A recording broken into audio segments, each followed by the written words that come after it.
Ma'am আমি 69।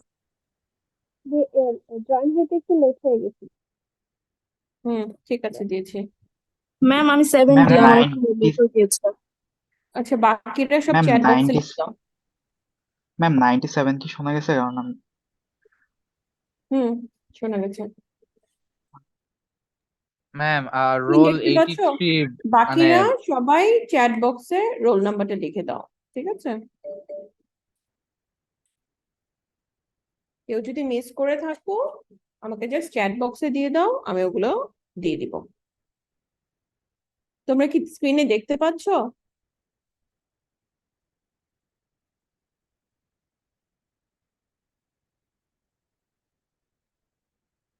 জি ma'am, দেখতে পাচ্ছি। সবাই?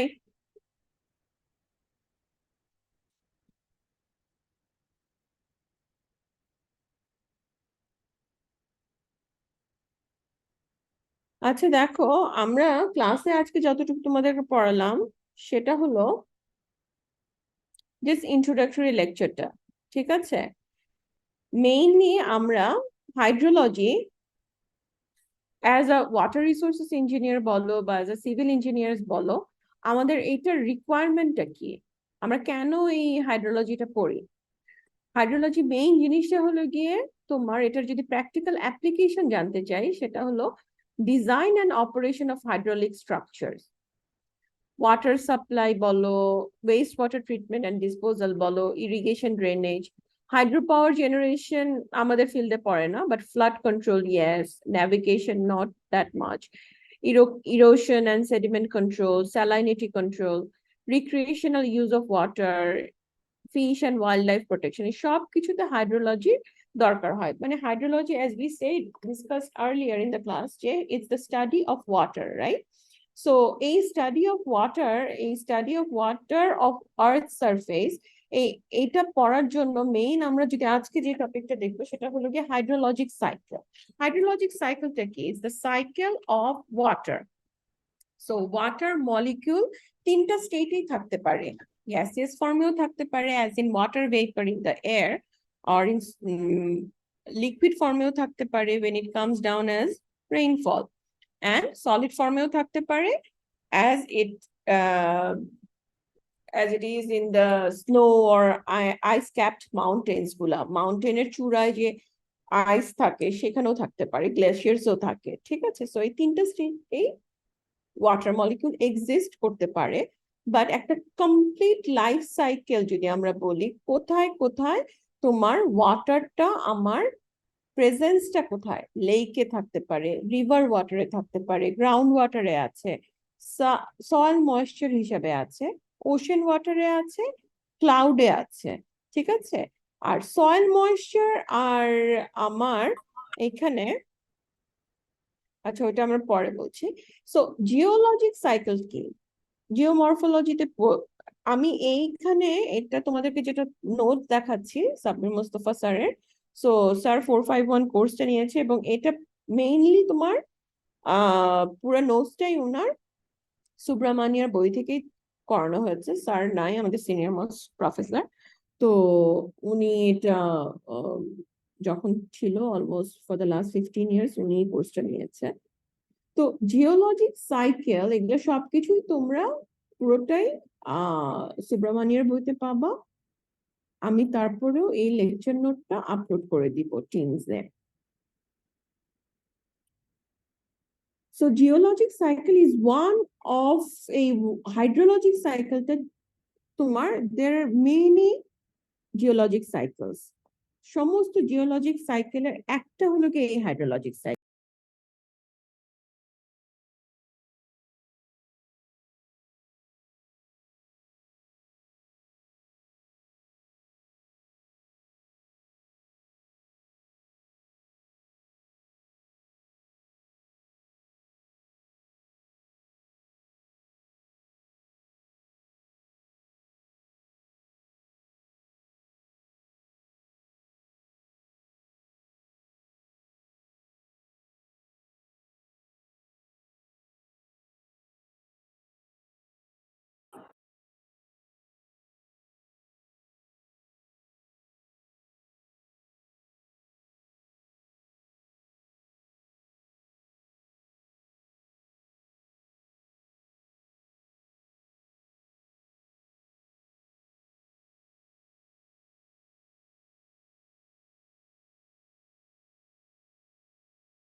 হ্যাঁ, সরি, একটা ইম্পর্টেন্ট কল আসছিল।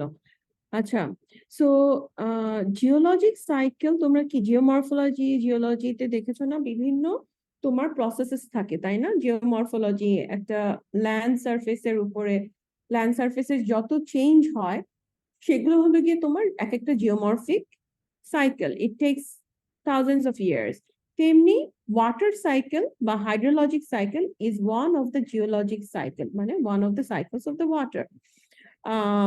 সো এইখানে দেখো, দিস ইজ হাইড্রোলজিক সাইকেল এবং এটার বিভিন্ন কম্পোনেন্টস, এই যে precipitation on land, precipitation on ocean, নিচের যে তোমার এক একটা ইনফিলট্রেশন বলো, সাবসারফেস ফ্লো বলো, গ্রাউন্ড ওয়াটার ফ্লো বলো, এগুলো প্রত্যেকটা এক একটা sub system of the hydrologic cycle. So আমরা যদি যে কোনো একটা কর্নার থেকে স্টার্ট করি, আমরা মেইনলি তুমি যদি দেখো ডাউনওয়ার্ড অ্যারো, তার মানে কি আর্থ অ্যান্ড ওশেন সারফেসে, আর্থ সারফেসে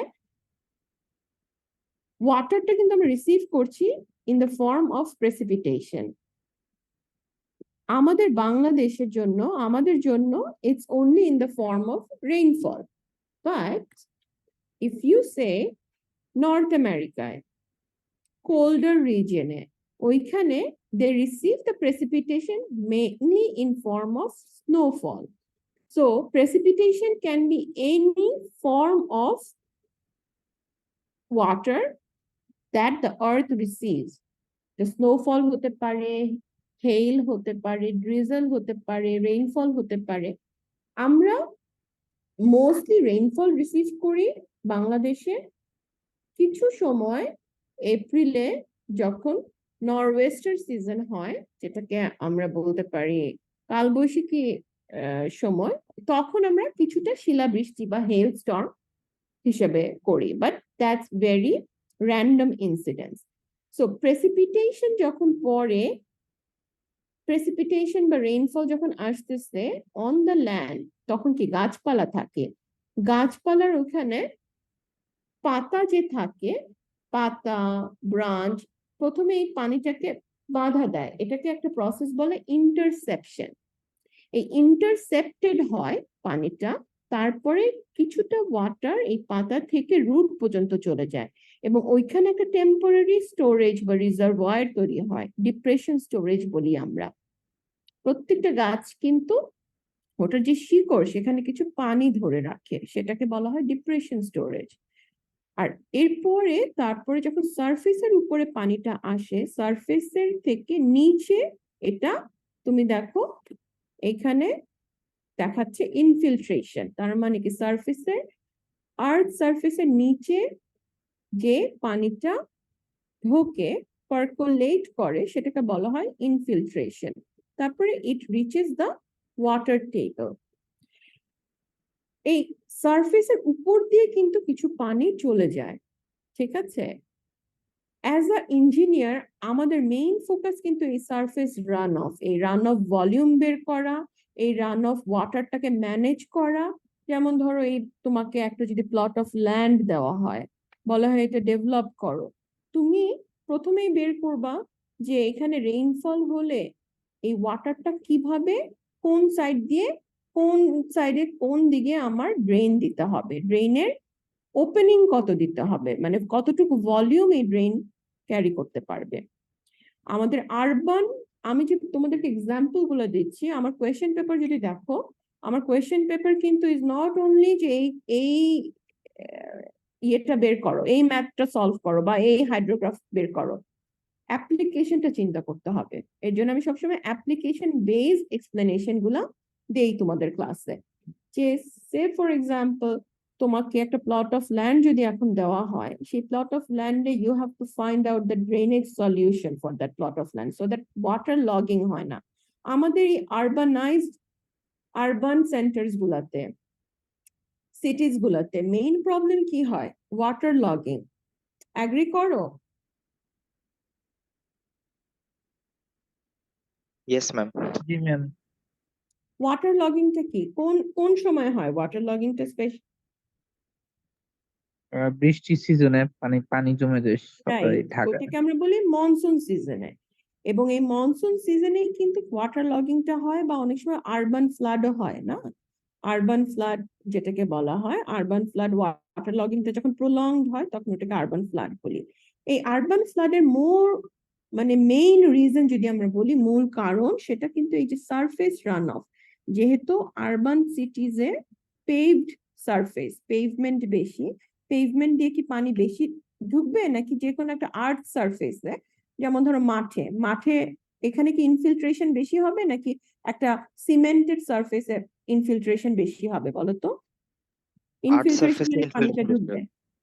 হ্যাঁ, আর্থ সারফেসে আর্ট। বেশি। রাইট। সো এই যে তোমার আরবান সিটিজে কি পেভ সারফেস বেশি নাকি আর্থ সারফেস বেশি? পেভড সারফেস বেশি। এক্স্যাক্টলি। তো পেভ সারফেস যদি বেশি হয়, ইনফিল্ট্রেশনটা কম হয়, তখন কি সারফেস রান অফটা বেড়ে যাচ্ছে না? বেড়ে যাচ্ছে। জি ম্যাম। জি ম্যাম। তো সারফেস রান অফ বেড়ে গেলে তখন আমাদের ড্রেইনের ভলিউম গুলা, মানে ড্রেইনের ডায়ামিটার গুলা আমরা যদি এটা সার্কুলার ড্রেন হয় ডায়ামিটার, যদি রেক্ট্যাঙ্গুলার ড্রেন হয় এটার এরিয়া, এটা যদি অ্যাপ্রোপ্রিয়েট না হয়, তখন কি ড্রেন তো এই ওয়াটারটাকে বের করে নিয়ে যেতে পারবে না, স্টর্ম ওয়াটার রিলিজ বা ড্রেনেজটা ঠিক মতন হবে না, তখন ওয়াটারটা সারফেস রান অফটা এক জায়গায় আটকে থাকবে, সেটাই হলো ওয়াটার লগিং। ঠিক আছে, সারফেসের আমাদের একতলা ডুবে যাচ্ছে, ঠিক আছে। তো এরকমই ড্রেনটা, ওটাকে ড্রেনেজ সিস্টেমটা অ্যাপ্রোপ্রিয়েট না, তখনই আমাদের ওয়াটার লগিংটা হচ্ছে। ওকে, সো এই যে দেখো, সয়েল ময়েশ্চার কি, আর্থ সারফেসের নিচে এবং ওয়াটার টেবিলের উপরে পোর ওয়াটার যেটা থাকবে, পোর ওয়াটারটাকে বলা হয় সয়েল ময়েশ্চার। আর ওয়াটার টেবিলের নিচে যেটা থাকবে, ওয়াটার টেবিলের নিচে যদি পোর ওয়াটারটা থাকে, সেইটা যে মুভমেন্টটা হবে সেটাই হলো গ্রাউন্ড ওয়াটার ফ্লো। এবং সবসময় মনে রাখবা, পানির ধর্মই হলো গিয়ে it flows down the slope, upstream থেকে downstream, down the slope move করে। এবং সবচেয়ে নিচে ওয়াটার টেবিলের নিচে ল্যাটারাল মুভমেন্ট অফ ওয়াটার হলো ground water flow. Subsurface water ফ্লোটা কি, ওয়াটার টেবিলের উপরে কিন্তু ল্যান্ড সারফেস, আর্থ সারফেসের নিচে, ইন বিটুইন দিস লাইস, এটা হলো সাবসারফেস ফ্লো। আর সারফেসের উপরে যেটা, সেটা হলো সারফেস রান অফ। এখানে আরেকটা টার্ম আছে, ইভাপোট্রান্সপিরেশন। ট্রান্সপিরেশন জিনিসটা কি? What is transpiration?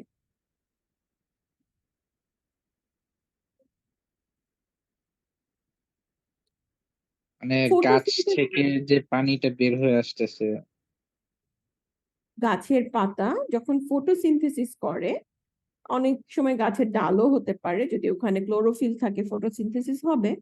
তো ফটোসিনথেসিসের সময় তোমার এক বাই প্রোডাক্ট হিসাবে কি হয়, ওয়াটার ভেপারটা রিলিজড হয়, তাই না, গাছ থেকে, সেটাকে আমরা বলি ট্রান্সপিরেশন।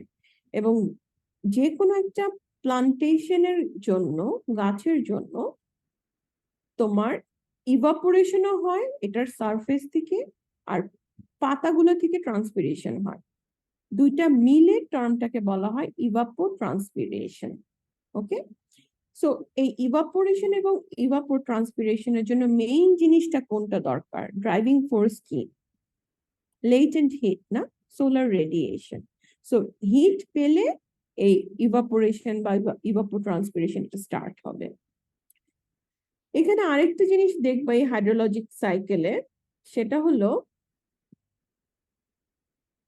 রিলেটিভ ওয়েট দেওয়া, 100, 61, 39, 385, 424।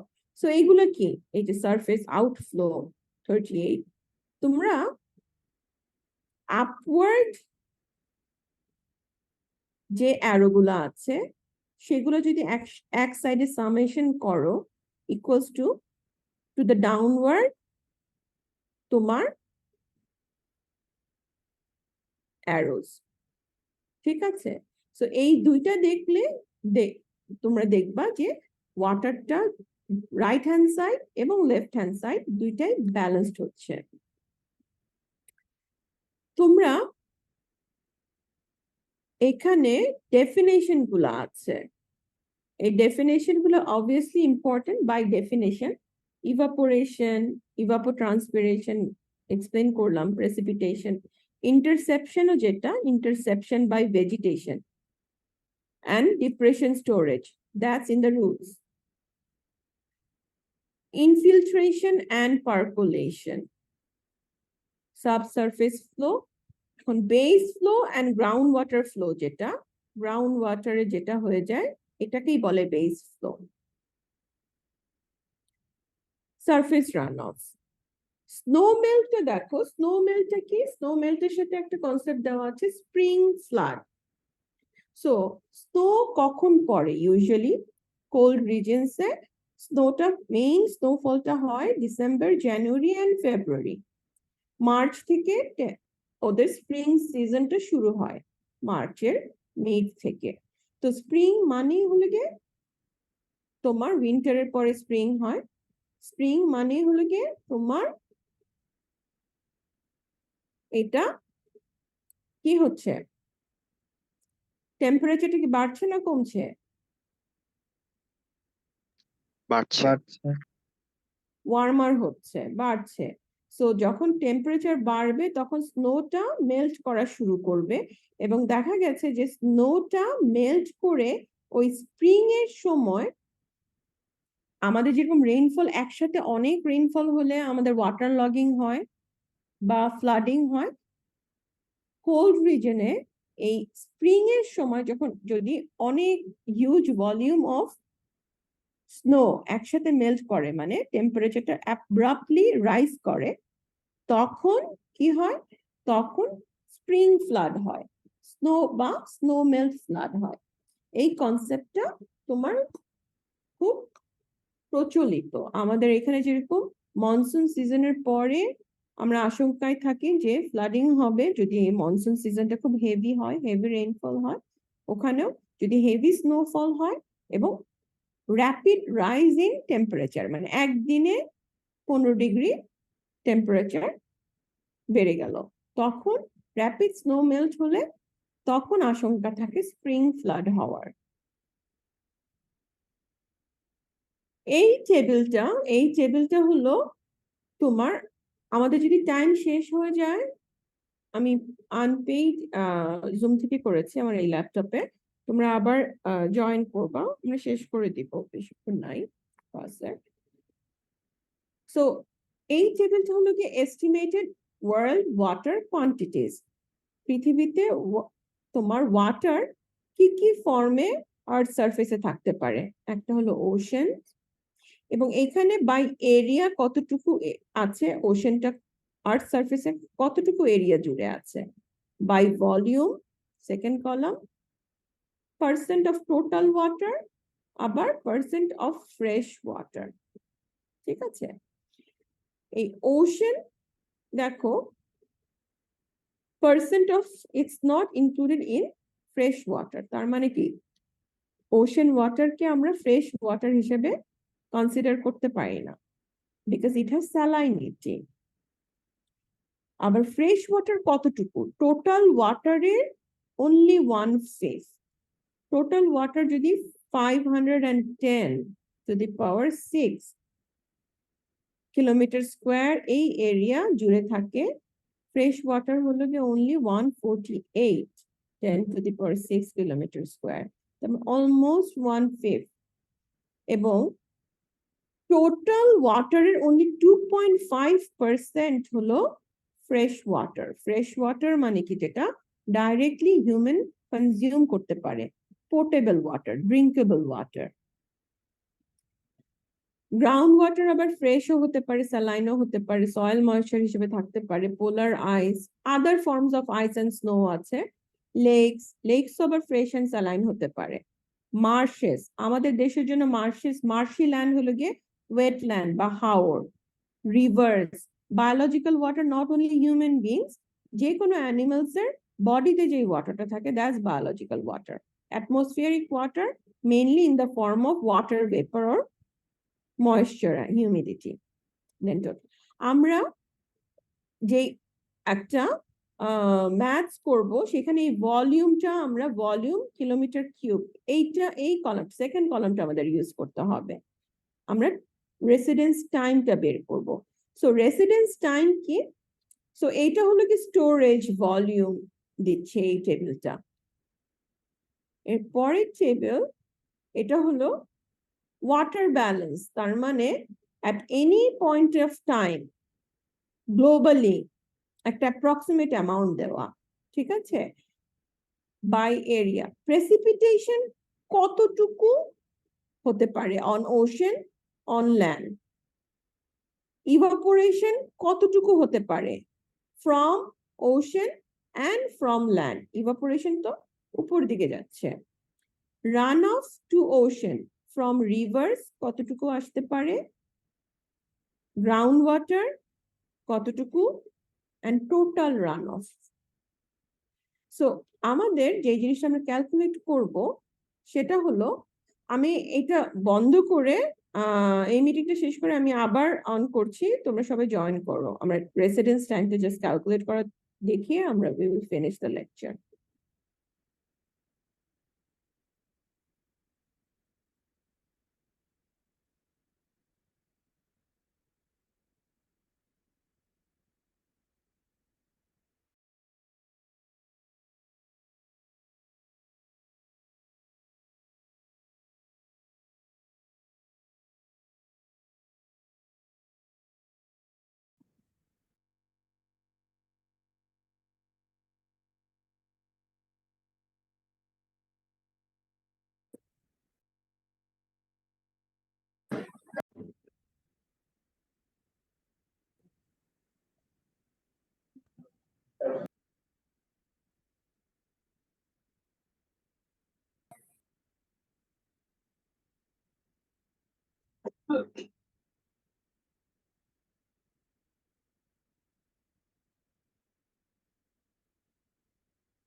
সো দেখো রেসিডেন্স টাইম কি, আচ্ছা একটু ওয়েট করি, স্টুডেন্ট আরো আসুন।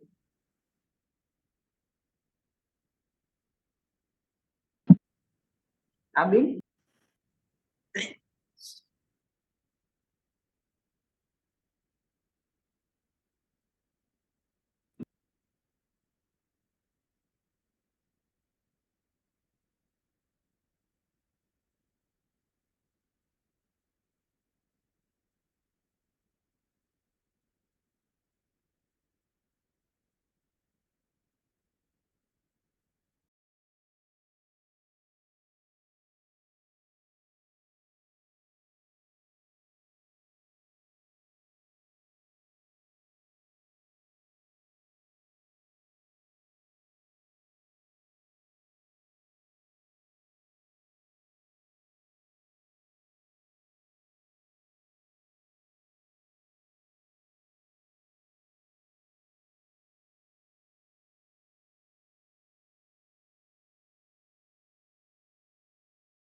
তো রেসিডেন্স টাইম হলো অ্যাভারেজ ডিউরেশন যেটা একটা ওয়াটার মলিকিউল এই ওয়াটার সাইকেলের এক একটা সাবসিস্টেমের মধ্যে থাকতে পারে। সো ওয়াটার সাইকেলের একটা সাবসিস্টেম কি হতে পারে, যেমন অ্যাটমসফিয়ারিক ময়েশ্চার। এখন দেখো এইটার ইকুয়েশনটা কি, আমরা যে রেসিডেন্স টাইমটা বের করব এটার ইকুয়েশন হলো TR equals to S by Q. S হলো কি স্টোরেজ and Q হলো discharged amount. সো স্টোরেজ কি, আমাদের পুরা ওয়ার্ল্ডের মধ্যে এইটা হলো গিয়ে স্টোরেজ অ্যামাউন্ট। তোমাদের এগুলো মুখস্থ করতে হবে না, যদি টিআর বের করতে দেওয়া হয় পার্টিকুলার পার্টিকুলার সাবসিস্টেমে এস আর কিউটা দিয়ে দেওয়া হবে। সো দেখো অ্যাটমসফিয়ারিক ময়েশ্চার স্টোরড কোথায় আছে? অ্যাটমসফিয়ারিক ওয়াটার হিসেবে বাই ভলিউম যদি আমরা দেখি 12,900, এটার ভলিউম না কিলোমিটার কিউব। এই পর্যন্ত ফলো করতে পারছো? জি ম্যাম। সো এস আমরা বের করলাম 12,900 কিলোমিটার কিউব। এসটা কি? এসটা দেখো অ্যাটমসফিয়ারিক ময়েশ্চার প্রেসিপিটেশন হিসেবেও তোমার আমার থাকতে পারে অ্যাটমসফিয়ারে, আবার ইভাপোরেটেড ওয়াটারও থাকতে পারে। ঠিক আছে? সো আমি যদি প্রেসিপিটেটেড ওয়াটারটাকে কনসিডার করি, তাহলে precipitation on land and ocean এই দুইটা কনসিডার করব। আর আমি যদি ইভাপোরেটেড ওয়াটার মলিকিউলটাকে কনসিডার করি, তাহলে এই ইভাপোরেশনে from ocean and from land এই জিনিসটা কনসিডার করব। সো আমরা ক্যালকুলেট করার সময় দেখো কিলোমিটার কিউব পার ইয়ার নেওয়া হয়েছে ইজ অনলি বিকজ প্রথম টেবিলটাতে তোমার ইউনিট কিলোমিটার কিউবে দেওয়া আছে এর জন্য। সো টিআর যদি তোমার বের করতে হয়, এস হলো 12,900 ডিভাইডেড বাই আইদার প্রেসিপিটেশন যদি তুমি কনসিডার করো 577, ইভাপোরেশন ওরকমই আসে একই ভলিউমটা। এটা 0.022 ইয়ার। ইউজুয়ালি আমরা হোল নাম্বারসে এটাকে তোমার রিপ্রেজেন্ট করি 8.2 ডেজ। দেখো এই 8.2 days residence time of atmospheric moisture is a very short duration, এবং এর জন্যই তোমার ওয়েদার ফোরকাস্ট যখন করা হয়, সে তুমি ঢাকা থেকে দিল্লি যাবা, তুমি যদি অ্যাভিড ট্রাভেলার হয়ে থাকো, রেগুলার ট্রাভেলার হয়ে থাকো, তখন ইউজুয়ালি কি হয়, আমরা যেখানে যাব সেই সেই সিটিটার টেম্পারেচারটা আমরা কি করি, সেই সিটিটার টেম্পারেচারটা আমরা দেখে নেই, এবং টেম্পারেচার ফোরকাস্টটা ইউজুয়ালি দেখবা বা রেইনফল ফোরকাস্ট 14 দিনের বেশি দেখায় না। এটার মূল কারণ হলো গিয়ে অ্যাকিউরেটলি 14 দিনের বেশি তুমি করতেই পারবে না, কারণ residence time of atmospheric moisture is only about 8 days. So there is this uncertainty of weather forecast. আবার একই জিনিস তুমি যদি দেখো গ্রাউন্ড ওয়াটার, হ্যাঁ, গ্রাউন্ড ওয়াটার স্টোরেজে কোথায় আছে? গ্রাউন্ড ওয়াটার স্টোরেজে তুমি দেখো ground water storage as fresh or saline, এই দুইটাই তুমি কনসিডার করো, এই দুইটা অ্যাড করো, ডিভাইড করো গ্রাউন্ড ওয়াটার, এখানে তোমার কিউব 2200 ডিভাইড করলে তুমি দেখবা গ্রাউন্ড ওয়াটারের রেসিডেন্স টাইম হলো অ্যাবাউট 10,000 ইয়ার্স। এই হিউজ রেসিডেন্স টাইমের জন্যই গ্রাউন্ড ওয়াটার যদি তোমার কন্টামিনেটেড হয়, সেইটাকে ক্লিন করা খুব ডিফিকাল্ট। সে ফর এক্সাম্পল যে আর্সেনিক কন্টামিনেশন যখন হয়েছিল, সেই সব এরিয়াতে, সে রংপুরে, নর্থ ওয়েস্টার্ন রিজনের সিটিজ গুলাতে মেনলি এফেক্টেড হয়েছিল। ওখানে ওরা মেইনলি ডিপ টিউবওয়েলের উপরে অনেক বেশি ডিপেন্ডেন্ট ছিল। সো ফার্স্ট থিং যেটা করা হয়েছিল ডিপ টিউবওয়েলস গুলাতে, জানো তোমরা কি করা হয়েছিল? ফার্স্ট আর্সেনিক কন্টামিনেশন যখন পাওয়া গিয়েছিল, কি করা হয়েছিল? মার্কিং Deep করা ম্যাম, হয়েছিল। কালার করে দেওয়া হচ্ছে। কালার করে দেওয়া হয়েছিল, রেড কালার করে দেওয়া হয়েছিল। সো রেড কালার বা ক্রস করে দেওয়া হয়েছিল, একটা রেড ক্রস দিয়ে দেওয়া হয়েছিল যাতে ইউজ না করে। ঠিক আছে? ওগুলো অল্টারনেট ওয়াটার সোর্স থেকে পানি খেতে বলা হয়েছিল, পন্ডস অ্যান্ড ফিল্টার ইউজ করতে বলা হয়েছিল, বা রেইন ওয়াটার হারভেস্টিং, এইসব ফিল্টার, নদীর পানি নিয়ে এসে ফিল্টার ইউজ করে, ফিল্টার দিয়ে।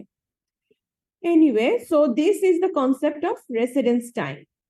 আমি যাওয়ার আগে আরেকবার করব, রোল কল করব, জাস্ট টু এনশিওর কে কে আছে, কারা কারা রিজয়েন করেছে।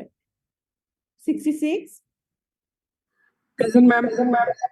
67, প্রেজেন্ট ম্যাম। 68, yes ma'am. 69,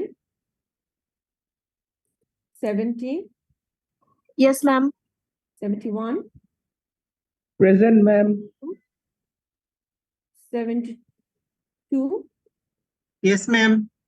73,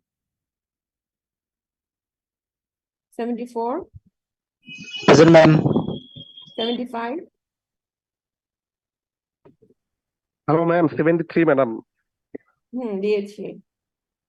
ও না, 75, 73, madam. দিয়েছি। 75,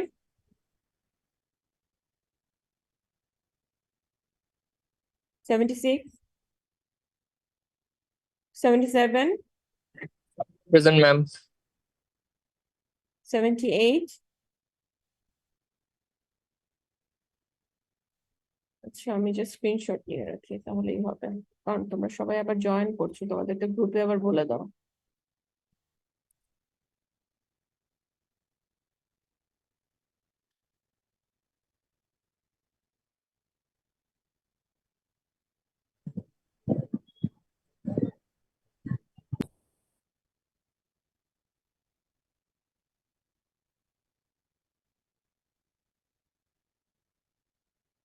ঠিক আছে, যারা পরে জয়েন করছো স্ক্রিনশট নিয়ে নেওয়া হয়েছে, আর এরপরে রিসেন্টলি যারা করছো সেটা আমি দেখলামই।